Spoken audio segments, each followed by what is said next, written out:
Nous allons donc procéder maintenant à la résolution de l'exercice 3 des exercices récapitulatifs. La première étape est de comprendre le tableau ainsi que les différents chiffres. Je vais d'abord un petit peu passer en revue les chiffres et puis je ferai le rapport avec le schéma qui est ici à côté. Alors, qu'avons-nous fait? Nous avons été à des stations différentes, station 1, 2, 3, 4, et nous avons fait des visées vers les stations 2, 3, 4. Nous avons fait deux types de visées. Une reprenant des niveaux, l'autre reprenant des angles. Ok, ceci, ce sont des lectures sur des mires, c'est donc des niveaux. Ceci, ce sont des lectures sur les angles horizontaux, c'est-à-dire, enfin sur le cercle horizontal, c'est-à-dire des angles à l'horizontale, qui sont exprimés en gonds. Alors, si je prends par exemple le point 2, donc on était parti du point 1, on a fait une visée sur le point 2. Je le passe parce qu'il est un peu particulier. Je suis arrivé au point 2, j'ai fait une visée sur le point 3. Sur le point 3, j'ai pu relever ces informations-là. Ces informations-là vont me permettre de deux choses, calculer une différence de niveau et une distance. Distance par la formule que vous connaissez. Mais ce qui est important aussi, c'est que quand je suis au point 2, j'ai fait une visée vers le point 1 et vers le point 3, c'est-à-dire le point précédent et le point suivant. Et j'ai mesuré sur le cercle horizontal des angles. Ces deux angles vont ainsi me permettre de déterminer l'angle qu'il y a entre la direction vers 1 et vers 3 quand on est au point 2. Je vais maintenant revenir sur le schéma qui est ici à côté.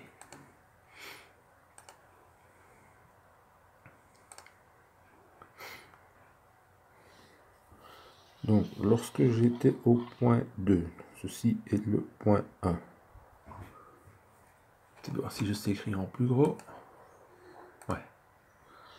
Ceci est le point 2, le 3, le 4, le 5 et le 6. Alors, lorsque j'étais au point 1, j'ai fait une visée vers le point 2. Grâce à ces informations, ici, je vais pouvoir calculer la distance. Je peux donc calculer la distance qu'il y a là. Je la mets à l'horizontale.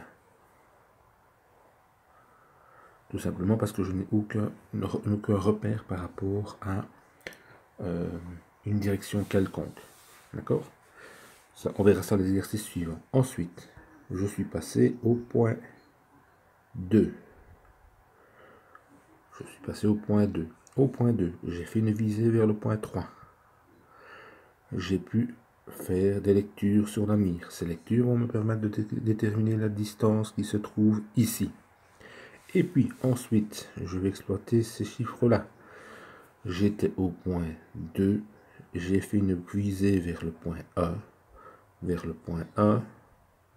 Et j'ai noté un angle de 45. J'ai ensuite fait une visée vers le point 3 et j'ai déterminé un angle de 330. Vers le point 3, j'ai vu 330. Ce sont deux lectures que j'ai réalisées sur le cercle horizontal. Je peux donc ainsi en déterminer, ici à l'extérieur, l'angle qu'il y a, qui est de 330 moins 45. Vous avez ainsi l'angle. Vous avez pu ainsi déterminer une première distance, un angle, une deuxième distance. Et vous pouvez ainsi passer du point 1 vers le 2, puis vers le 3. Et ainsi de suite. On va aller ensuite au point 4. On fera... non, pas au point 4, d'abord au point 3. Au point 3, on fera une mesure vers le 4, qui va nous permettre de calculer une distance. Je ferai une mesure vers le point 2, pour mesurer un angle. Et une mesure vers le point 3. Je vais pouvoir ainsi déterminer l'angle entre la direction 2 et la direction 3. Et je vais pouvoir ainsi localiser le point 4. Alors vous me direz pourquoi est-ce qu'on fait chaque fois un chiffre ici et pas à 0. On pourrait le remettre à 0 à chaque fois. D'accord? Mais ce n'est pas toujours le cas. Pourquoi? Parce qu'on verra après dans un autre exercice que lorsqu'on est à un point quelconque, par exemple le point 6, on va également aller repérer d'autres points. Donc ici, ce que l'on fait, c'est un contournement, ainsi, donc un cheminement fermé, puisqu'on revient au même point, et on repère ainsi différents endroits. Ensuite, à chaque point, on fera du rayonnement pour déterminer d'autres points.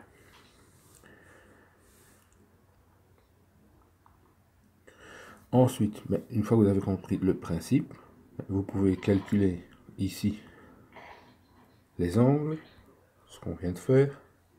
Ce sont chaque fois les angles qui sont ici, ici. Le G, c'est déterminer l'angle par rapport au nord. Donc si je prends par exemple le premier trajet qui est ici à l'horizontale, par rapport au nord, j'ai 100 gonds. Je peux ensuite ici, puisque je connais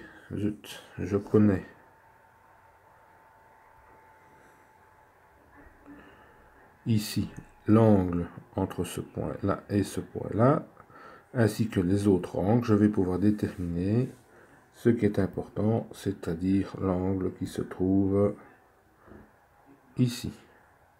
Connaissant à chaque fois les angles par rapport au nord, je peux décomposer tous mes secteurs en un morceau X et Y. Ce sont chaque fois des triangles. Puisque je peux décomposer chaque triangle, si je prends mon point 2, j'ai une droite comme ceci, vers 3, je connais la distance, je connais l'angle par rapport au nord, ça il faut les redessiner pour chaque fois pour bien le comprendre, je peux décomposer ça en un morceau, une distance suivant X et une distance suivant Y. Et ainsi je peux recalculer les coordonnées. Je pars du premier point qui est de 0, 0. Je fais un deuxième point qui va me permettre d'avancer à l'horizontale. Ensuite, au deuxième point, je connais les coordonnées X,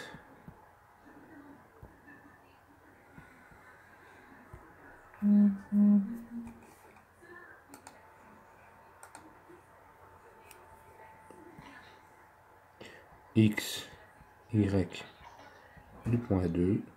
Je peux ensuite passer à X, Y du point 3, puisque je peux décomposer le vecteur 2, 3 en X et Y.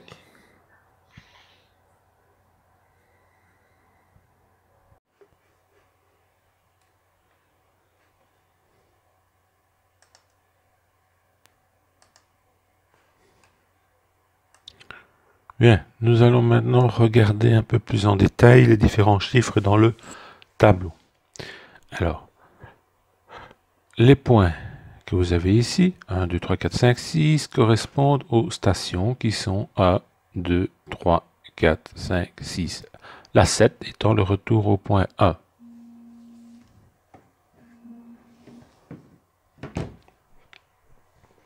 Alors, il est possible que quand on ait fait tout le tour, le point 7 ne colle pas exactement sur le point 1. Ceci est dû aux erreurs qui ont été commises pendant l'ensemble des mesures. Pour cela, on pourrait corriger cette erreur en recollant le point 7 sur le point 1 et en décalant tous les points intermédiaires, comme on l'avait fait pour le calcul des erreurs quand on avait vu les cheminements. D'accord ? On l'a fait sur les altitudes, on peut le faire également sur les coordonnées x, y. Ici, je ne vous demande pas de le faire. Alors, on se fixe par défaut que le point 1 se trouve en coordonnées 0, 0. On pourrait vous donner d'autres coordonnées. D'accord ? Vous voyez qu'ici, quand on s'est mis au point, qu'on a fait la visée vers le point 2, on n'a mesuré aucun angle. Et donc, on va considérer que notre droite du point 1 vers le point 2 est une horizontale. Sur notre schéma, c'est peut-être pas le cas. En réalité, je peux très bien avoir une inclinaison par rapport au nord. Si on vous donnait, ça arrivera dans les autres exercices, une inclinaison par rapport au nord, et bien ici on vous donnerait un angle avant ou arrière avec une certaine inclinaison. Ici on serait côté avant puisqu'on fait la station 1 vers le visée vers la visée de la station 1 vers la station 2. Donc on aurait un angle, et donc dans ce cas-là, on n'aurait plus nécessairement une droite horizontale ici, mais on pourrait avoir une droite légèrement inclinée.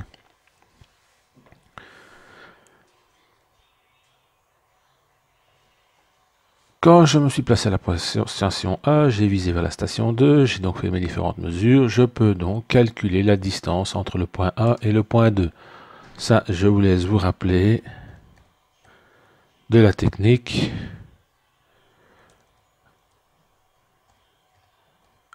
pour calculer cette distance. Ensuite, qu'est-ce qu'on a fait? On s'est mis au point 2 et on a visé vers le point A. Et on a mesuré un angle sur le théodolite de 45 degrés. On aurait très bien pu le remettre à 0, mais on ne l'a pas fait.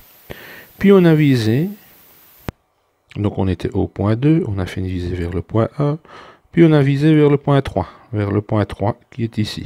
Et on a mesuré un angle de 330 degrés. On peut donc en déduire l'angle entre les deux. Attention, notre théodolite, cercle à gauche signifie que on mesure les angles en tournant comme ceci. Inversement, en sens trigonométrique.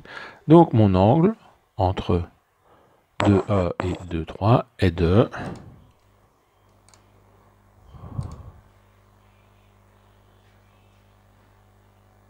285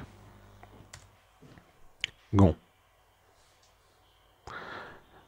On aimerait maintenant le situer par rapport à une verticale qui passe par le nord. Donc on voudrait bien imaginer que j'ai le nord qui est par là, connaître les angles par rapport à ce nord-là. Et c'est ce qu'on appelle le G ici, le G étant donc le gisement, c'est-à-dire la direction d'une droite par rapport au nord. Mais ici, mon angle, si je me mets par rapport au nord, mon angle est cette valeur-là. Dans ce cas, elle vaut 285 moins 100, soit 185. Ensuite, quand on passera au point 3, on réalisera la même chose.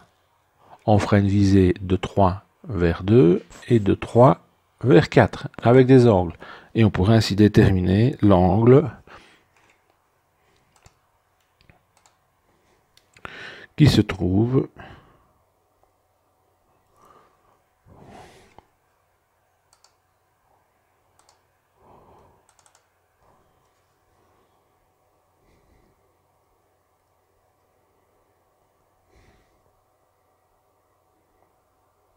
ici.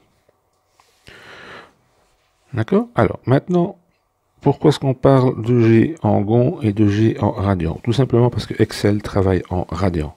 Et deuxième point, nous avons chaque fois pointé nos gonds par rapport au nord. En trigonométrie, on travaille suivant l'axe X, et donc ce qu'on va regarder ici, on se donne des coordonnées X, Y,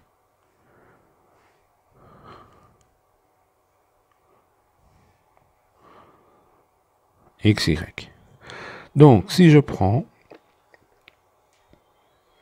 mon angle en station 2, donc l'angle de 2 vers 1 et de 2 vers 3, mais je sais que j'ai une droite qui descend comme ceci, avec un angle de 185 gonds. C'est-à-dire, par rapport à l'axe des X, de moins 85 gonds, si on parle en trigonométrie. Et donc, je devrais le convertir en radian. Donc, mon radian ici est de moins 85, que je divise par 400 fois 2 fois pi. Ne me demandez pourquoi, pas pourquoi, je suis certain que vous le savez. Je sais donc que j'ai un angle 1,33 radians là en dessous.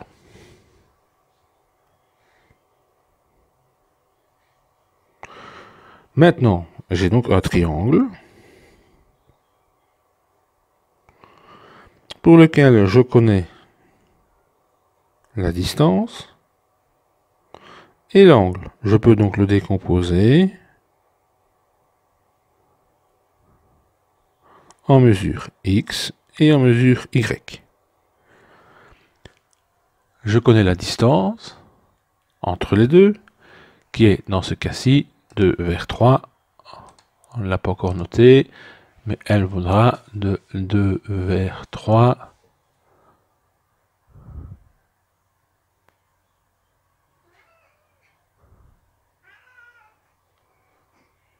« 48,6 mètres.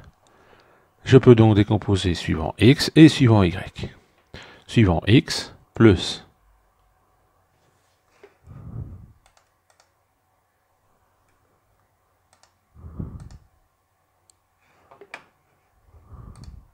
le cosinus plus cosinus de l'angle fois la distance. Alors attention, ce x représente le delta x du point 2 vers le point 3. Ce sont les coordonnées relatives. En coordonnées absolues, n'oubliez pas que j'ai déjà avancé mon x de 38 mètres. Je vais donc y ajouter plus mes 38 mètres. Et je serai donc en position x en 49,93. En y, ben vous voyez que je descends vers le bas. Ma formule sera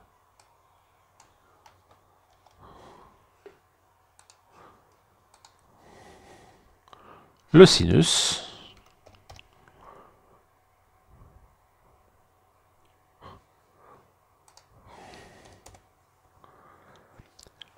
je descends donc de 47 mètres. Je devrais théoriquement ajouter plus la position ici du point 2 en Y. Je suis à l'horizontale, donc je suis au point 0. Et ainsi de suite, vous allez pouvoir compléter votre tableau en avançant point par point. Alors, deux petits rappels.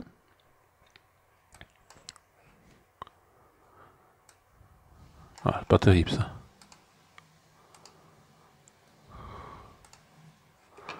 Si on a une droite, deux droites parallèles, et j'en ai une qui coupe comme ceci, l'angle qui est égal à l'angle ici est égal à celui-là. D'accord? Et n'oubliez pas aussi, si je fais ceci, mais cet angle-là, c'est celui-là, moins celui-là. Voilà, vous avez normalement tout pour résoudre cet exercice-là. Donc ça, c'est la base. Je réalise un cheminement. Et je tourne ainsi, et je repère certains points. Je peux également maintenant, vu que j'ai ces informations-là, et les hauteurs du théodolite, je pourrais également déterminer les altitudes du point. Mais ici, on a travaillé en plan XY. Effectivement, et ça serait bien de rajouter les altitudes X et Y. Théoriquement, quand vous avez fait tout le tour, vous devez retrouver à la même altitude.